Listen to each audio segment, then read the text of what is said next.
Top quality और consistent performance के लिए सिर्फ सिल्वर पंप नाम याद रखना।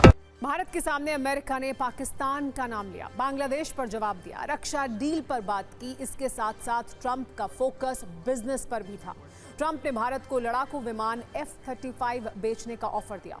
वैसे देखा जाए तो F-35 एक 5वीं पीढ़ी का स्टेल्थ लड़ाकू विमान है। अमेरिका इसे 5वीं जनरेशन के हथियारों वाली रेस का चैंपियन मानता है, लेकिन पिछले कुछ वर्षों में F-35 का फ्लॉप शो चर्चा में रहा है। पहले आप ट्रंप के F-35 वाले ऑफर को सुनिए, उसके बाद इसकी कबाड़ कुंजी की चर्चा भी करेंगे। Starting this year, we'll be increasing military sales to India by many billions of dollars. We're also paving the way to ultimately provide India with the F-35 stealth fighters.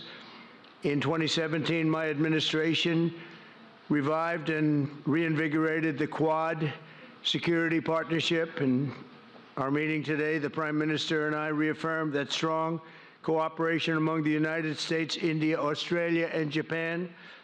And it's crucial, really, to maintaining peace and prosperity, tranquility, even in the Indo-Pacific. सवाल यही है कि F-35 America का super योद्धा है। America को यह कहकर बेचता है कि F-35 की रेंज 2200 किलोमीटर है। इसकी रफ्तार 2000 किलोमीटर प्रति घंटा है और ये 8 टन तक के हथियार लेकर दुश्मन पर कहर बरपा सकता है। लेकिन कुछ आंकड़ों और आरोपों के बाद ये सिर्फ कागजी और किताबी बातें लगती हैं, क्योंकि वर्ष 2018 से अब तक F-35 विमान के साथ 12 हादसे हुए हैं।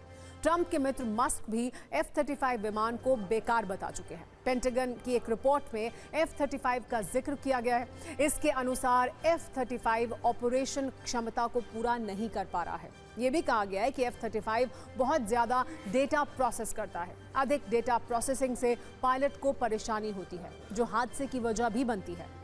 F-35 के सिस्टम में अक्सर खराबी की शिकायत भी आती रहती है। पेंटागन की रिपोर्ट में कहा गया है कि F-35 में 65 ऑपरेशनल खामियां हैं। सितंबर 2023 में अमेरिका की गवर्नमेंट अकाउंटेबिलिटी ऑफिस की रिपोर्ट में बहुत गंभीर दावा किया गया था। इसमें कहा गया था कि अमेरिकी वायुसेना में शामिल 50% F-35 विमान उड़ान लायक नहीं है। यह भी कहा गया था कि F-35 डेवलपमेंट साइकिल में अपरिपक्व है।